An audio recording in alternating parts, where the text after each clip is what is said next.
Used half a Swede, but you don't have to do that. Peeled it, cut it, and in the pot is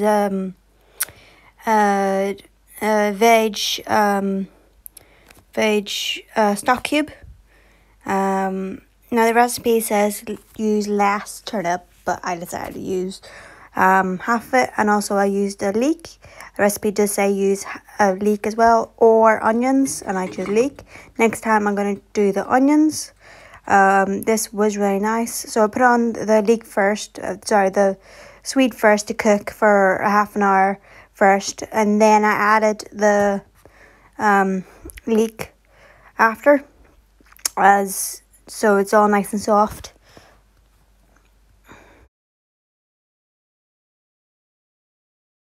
For later, so 1 tablespoon of flour and then a bit of water, and just mix it to a nice paste. It's still like 20-15 minutes on the soup as it boils before we add this. Just getting it ready. A nice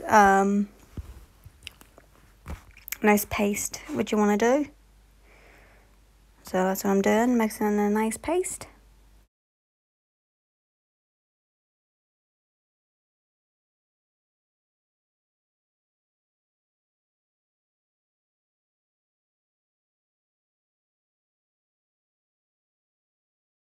Minutes. We're going to add the floury water in. So I'm just pouring it in from the cup. And it's in. The flour, give it a little more time. So let's say 5 minutes.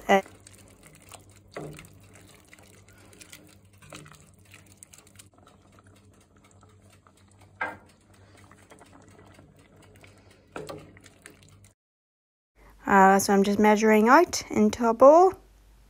So I'm putting it in a bowl because it's just easier. But there's other ways you can do this. I use a big tablespoon, and I want 4 tablespoons of milk. So I can add this to my soup. So that's what I'm doing.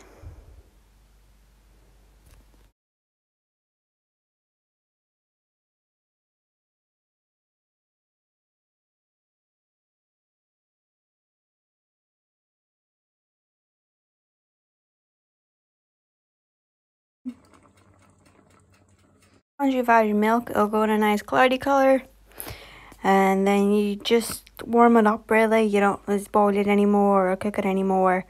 Just add that.